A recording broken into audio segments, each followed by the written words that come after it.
Salam sejahtera dan salam hormat. Berita Pagi Sarawak edisi Selasa 24 November bersama saya Vanessa Mering. Kita mulakan dengan perkembangan ini. Sektor industri perkayuan di negeri ini dilihat merosot berikutan pandemik COVID-19. Justru timbalan Ketua Menteri Dato' Amar Awang Tengah Ali Hassan menyeru penggiat industri terlibat supaya memperlengkap operasi dengan kemampuan teknologi terkini. Dato' Amar Awang Tengah berkata perolehan ekspor suku ketiga tahun ini mencatat penurunan 19% iaitu sekitar 2.81 bilion ringgit berbanding 3.47 bilion ringgit tahun lepas. Operasi pemasaran hendaklah mengambil langkah lain untuk mempertingkat ekonomi. Katanya Sarawak juga menjangkakan perolehan ekspor daripada hasil perkayuan juga mencatatkan penurunan kepada 3.75 bilion ringgit bagi tahun ini berbanding 4.5 bilion ringgit tahun lepas. They have to make readjustment to the operation. So go for efficiency, go for high technology, and then we can reduce the cost of production. Dato' Amar Awang Tengah menjelaskan perkara berkenaan dalam sidang media khas di Kuching. Golongan petani akan terus diberi perhatian dengan memberi pendedahan mengenai teknik dan kaedah yang terkini tentang penanaman. Menteri Muda Bekalan Elektrik Luar Bandar Datuk Lee Wan Lagang berkata, inisiatif yang diambil kerajaan negeri ini bagi memastikan para petani, khususnya data kakus, dapat menghasilkan tanaman yang berkualiti sekaligus menjana pendapatan masing-masing. Datuk Lee Wan yang juga ahli Dewan Undangan Negeri Belaga memberitahu ini kerana kakus berpotensi untuk dimajukan berikutan ia sebuah dataran tinggi dan sesuai untuk penanaman pelbagai jenis sayur-sayuran. Jelasnya penduduk di kawasan tersebut juga boleh memperluas penanaman buah-buahan seperti kelapa sawit getah, durian dan padi memandangkan bentuk muka bumi yang berbukit-bukau serta memiliki kawasan dataran yang sesuai untuk pelbagai tanaman. Beliau berkata demikian pada majlis perasmian program jangkauan komuniti pertanian di Bintulu yang disertai 100 orang peserta. Merangkap ahli Dewan Undangan Negeri Belaga Datuk Lee Wan berharap setiap peserta mempraktikkan ilmu yang dipelajari dalam amalan pertanian dan penternakan seharian. Antara pengisian program ialah ceramah berkaitan pelaksanaan pensijilan minyak sawit mampan dari Lembaga Minyak Sawit Malaysia dan ceramah dari Lembaga Getah Malaysia serta ceramah berkaitan tanaman fertigasi oleh Jabatan Pertanian.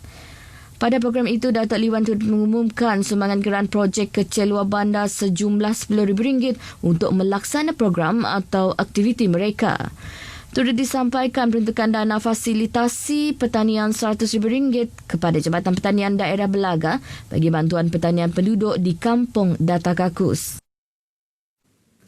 Taman Asuhan Kanak-Kanak, Taska dan Taman Didikan Kanak-Kanak Tadika merupakan perkhidmatan penting bagi ibu bapa yang bekerja termasuk petugas barisan hadapan.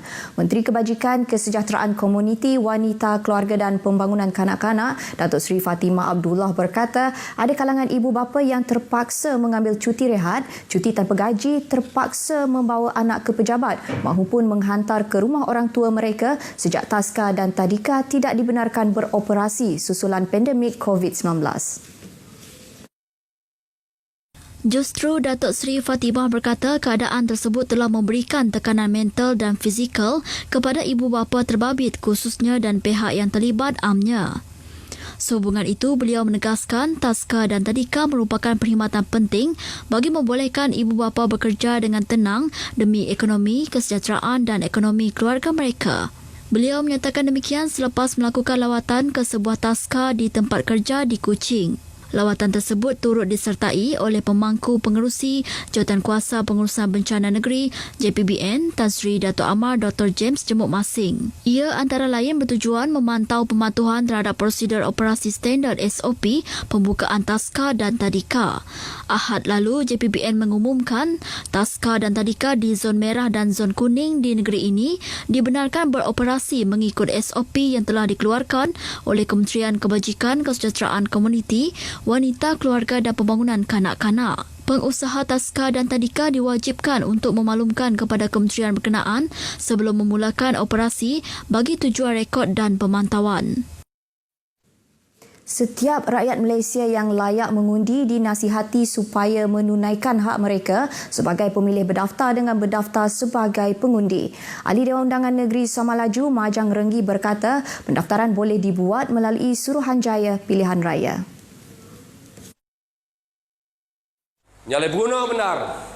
Cukup umur daftar. Orang kekal dipilih kita hanya hak kita, hak sikut-sikutnya.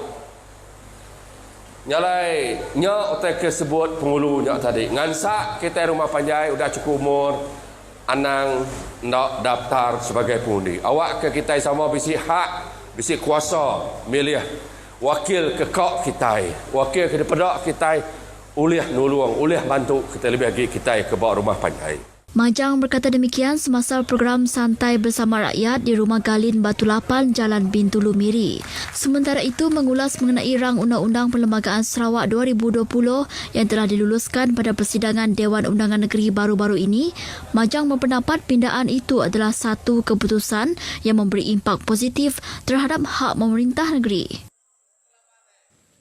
Angkatan Pertahanan Awam Malaysia APM Sarawak bersedia mengerahkan para sukarelawan tambahan untuk menghadapi musim tengkujuh kali ini. Menurut Pengarah APM Sarawak, Penolong Pesuruhjaya Pertahanan Awam Mohtar Samad, tambahan sukarelawan itu diperlukan sekiranya ia melibatkan pemindahan penduduk terjejas banjir termasuk pertambahan pusat penempatan sementara PPS. APM telah pun diarahkan oleh pihak berpejabat untuk memastikan proses-proses penggunaan ataupun pemindahan mangsa ini dipenuhi mengikut SOP yang ditentukan. Kita tidak melakukan SOP semasa di proses pemindahan semata-mata. Kita pastikan proses pengambilan itu, pemindahan itu digunakan contohnya di ketika mana dalam lori, dalam pengangkutan, dalam kenderaan kita juga kita memastikan ada SOP itu dipenuhi, diikuti. Beliau menambah jumlah anggota tetap termasuk sukarelawan semasa adalah seramai 1,200 orang dan boleh dipertingkat sehingga 3,000 anggota seperti tahun 2015 ketika Sarawak dilanda banjir besar. Mohtar ditemui RTM selepas mengadakan mesyuarat persediaan APM secara dalam talian di Kuching. Mesyuarat berkenaan bertujuan bagi memastikan bekalan logistik dan kesiapsiagaan anggota APM untuk musim tengkujuh ini. Sebanyak 273 kes penipuan pinjaman tidak wujud dilaporkan di Sarawak sejak 1 Januari hingga 22 November lepas, melibatkan jumlah kerugian melebihi 3.32 juta ringgit. Ketua Jabatan Siasatan Jenayah Komersil Sarawak, Superintendent Maria Rasid dalam kenyataan media berkata, ia merupakan peningkatan sebanyak 68 kes berbanding tempoh yang sama pada tahun lepas dengan nilai kerugian yang dicatatkan sebanyak 2.29 juta ringgit. Superintendent Maria Rasid berkata semalam 2 kes baharu pinjaman tidak wujud dilaporkan melibatkan 2 lelaki di Seri Aman dan Lundu. Di Seri Aman, kes membabitkan seorang kontraktor yang kerugian hampir RM6,000 selepas terpedaya dengan pinjaman wang secara dalam talian yang ditawarkan melalui laman sosial Facebook. Manakala di Lundu, seorang peniaga kerugian sebanyak RM1,300 selepas tertarik dengan iklan pinjaman wang sebuah syarikat di laman sosial Facebook. Sehubungan itu, Superintendent Maria menasihati orang ramai supaya berhati-hati membuat pinjaman wang terutamanya pinjaman wang secara dalam talian.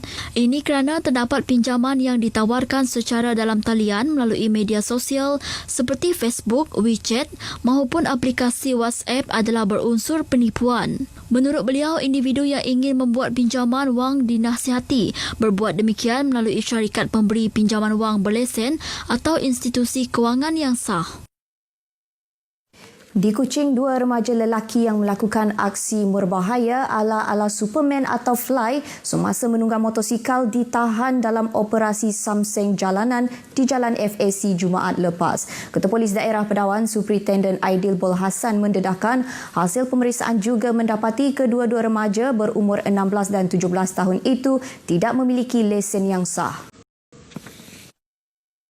Menurut Superintendent Aidil Bolhassan, 2 remaja terbabit ditahan dan disiasati bawah Seksyen 42 kurungan 1 Akta Pengangkutan Jalan kurungan APJ 1987. Manakala 2 buah motosikal dikalikan oleh remaja terbabit telah disita di bawah Seksyen 60 APJ 1987. Pemilik kenderaan terbabit juga telah diambil tindakan di bawah Seksyen 26-1 APJ 1987 kerana membenarkan penunggang tanpa lesen memandu yang sah menunggang kenderaan milikan. Dalam operasi berkenaan, sebanyak 31 saman pelbagai kesalahan telah dikeluarkan terhadap penunggang motosikal yang ditahan.